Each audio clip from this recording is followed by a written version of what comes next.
बिस्मिल्लाहिर्रहमानिर्रहीम। Second year chemistry में chapter number 9 में रिएक्शन ऑफ बेंजीन हमने स्टार्ट करने हैं। तो फर्स्ट क्या है,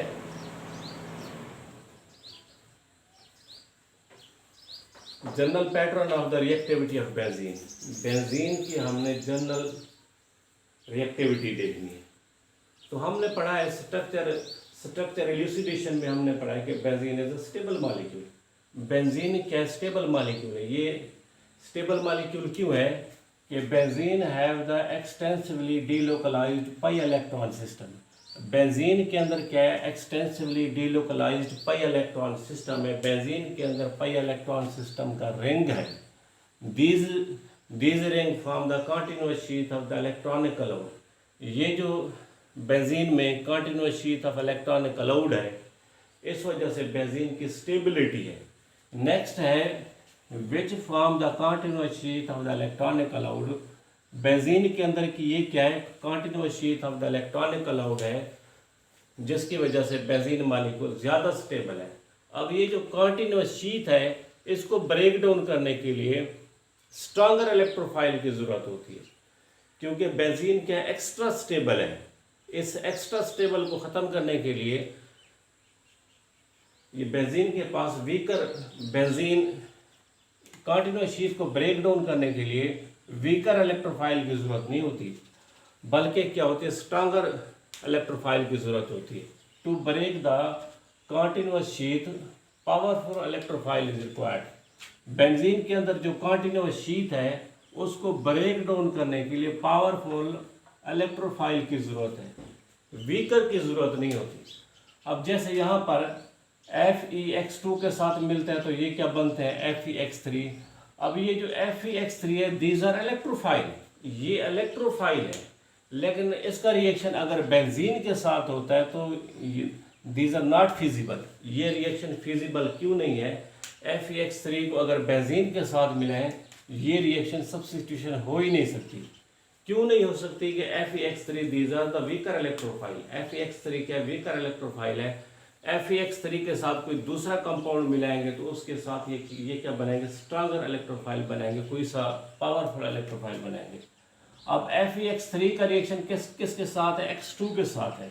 अब ये जो X2 है, ये ब्रेक डाउन होता है, एक X प्लस बनता है, दूसरा X माइनस बनता है।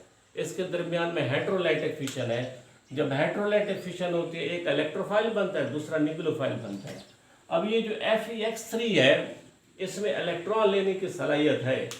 इसके अंदर जो d ऑर्बिटल है वो खाली है। Fe(x3) फॉर्म द, ये जो Fe(x3) है, these are the work as electrophile. ये क्या है, इलेक्ट्रोफाइल के तौर पर काम कर सकते हैं। इलेक्ट्रोफाइल के तौर पर वो काम कर सकता है जिसमें इलेक्ट्रॉन अकोमोडेट करने की सलाहियत होती है। तो ये जो X माइनस है, ये X माइनस किसके साथ मिलता है, Fe(x3) के साथ मिलता है, तो ये क्या बनता है, Fe(x4-1). अब ये जो X माइनस है, ये Fe(x3) के साथ क्यों मिला है कि जो Fe(x3) है, दीज आर इलेक्ट्रोफाइल। इनके अंदर क्या है, d ऑर्बिटल खाली पड़े हुए हैं, ये इनके साथ रिएक्शन होते हैं तो क्या बनता है, Fe(x4-1). ये जो X प्लस है, तो these are the powerful electrophile. ये क्या है, पावरफुल इलेक्ट्रोफाइल है। Fe(x3) भी इलेक्ट्रोफाइल है।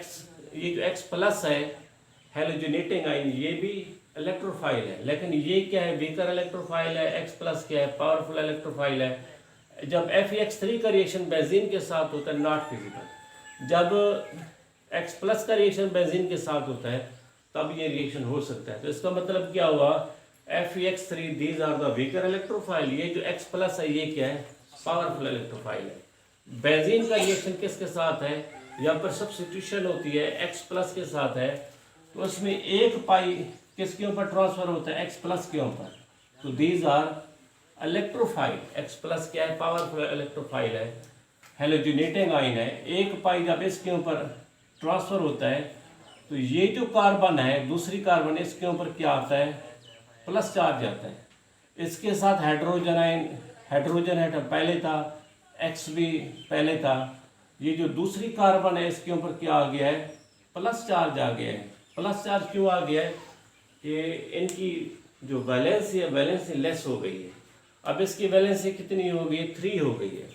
इसके साथ कोई जो दूसरा एनाइन था Fe(X4-1), अब ये बेस है Fe(X4-1), एनाइन क्या होते हैं, बेस होते हैं। इसका काम ये होता है प्रोटॉन कैप्चर, ये हाइड्रोजन इनको लेते हैं।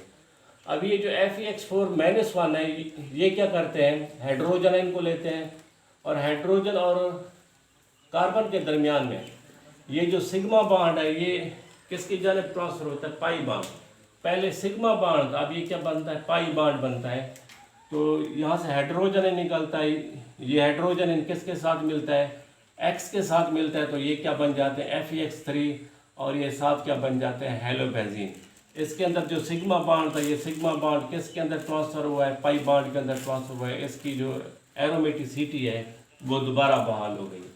ये जो पहला स्टेप है, पहला स्टेप स्लो क्यों है, क्योंकि बेंजीन मालिक्यूल स्टेबल मालिक्यूल है और ये जो एरिनियम आयन बना है ये क्या अनस्टेबल मालिक्यूल है। जब ये स्टेबल से अनस्टेबल की तरफ जाते हैं तो ये जो रिएक्शन होता है वो क्या होता है, स्लो होता है। अनस्टेबल से जब स्टेबल की तरफ जाते हैं तो रिएक्शन फास्ट होता है। तो पहला स्टेप स्लो है, दूसरा स्टेप क्या है, फास्ट है। अब ये रिएक्शन क्या है, सब्स्टिट्यूशन रिएक्शन है। सब्स्टिट्यूशन रिएक्शन में एरोमेटिसिटी जो पहला स्टेप है उसके अंदर क्या हुई, डिस्ट्रॉय हुई थी, तो दूसरे स्टेप में क्या हुई है, रिटेन हो गई, यानी दोबारा बहाल हो गई। इसका जनरल रिएक्शन ये है कि कोई सा बेंजीन मालिक्यूल है, बेंजीन मालिक्यूल के ऊपर कोई सा इलेक्ट्रोफाइल अटैक करता है। जब इसके ऊपर इलेक्ट्रोफाइल अटैक करता है तो एक पाई इस इलेक्ट्रोफाइल के ऊपर अटैक करेगा तो ये क्या बन जाएगा, एरिनियम आयन बन जाएगा। These are unstable. ये जो दूसरा कार्बन है, दूसरे कार्बन के ऊपर क्या आता है, प्लस चार्ज आता है। इसके ऊपर कोई सा बेस या एनाइन, ये बेस और एनाइन का काम क्या होता है, प्रोटॉन कैप्चर होता है, यानी ये प्रोटॉन को लेते हैं। अब ये जो बेस के मालिक्यूल हैं ये हाइड्रोजन आयन को लेंगे, हाइड्रोजन और कार्बन के दरमियान में जो सिग्मा बॉन्ड है तो ये क्या बनता है, पाई बॉन्ड बनता है। इधर से जो हाइड्रोजन आयन निकलता है ये बेस के साथ मिलेगा तो ये क्या बन जाएगा, BH बन जाएगा। तो पहले स्टेप में क्या है, बेंजीन मालिक्यूल स्टेबल है।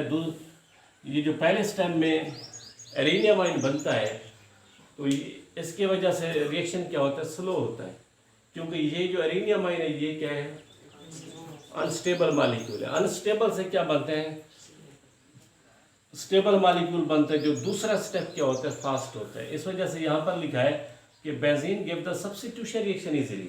बेंजीन क्या करते हैं, सब्स्टिट्यूशन रिएक्शन आसानी से देते हैं, because the aromatic character was retained. क्योंकि सब्स्टिट्यूशन रिएक्शन में जो एरोमेटिक कैरेक्टर है वो दोबारा बहाल हो जाता है। But in the addition reaction aromatic character destroy. लेकिन जब बेंजीन के अंदर एडिशन रिएक्शन होते हैं तो इसके अंदर जो continuous sheet of electronic cloud है वो सारी की सारी ख़त्म हो जाती है। तो इसके अंदर जो एरोमेटिक कैरेक्टर है वो क्या होता है, डिस्ट्रॉय हो जाता है। अगर इस बेंजीन मालिक्यूल के साथ 3 हाइड्रोजन के मालिक्यूल ले लें तो ये क्या बन जाएगा, साइक्लोहेक्सेन बन जाएगा। पहले ये स्टेबल मालिक्यूल था, ये क्या बन जाएगा, अनस्टेबल। इसके अंदर क्या हुई है, एडिशन हुई है।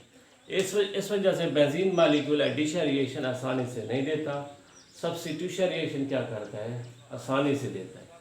तो ये जो बेंजीन मालिक्यूल की स्टेबिलिटी है वो सब्स्टिट्यूशन रिएक्शन की वजह से दोबारा क्या हो जाती है, बहाल हो जाती है। लेकिन जब बेंजीन मालिक्यूल एडिशन रिएक्शन देते हैं तो ये बेंजीन में जो continuous sheet of electronic cloud है ये क्या हो जाती है, डिस्ट्रॉय हो जाती है। ये सारी की सारी क्या हो जाएगी, ख़त्म हो जाएगी।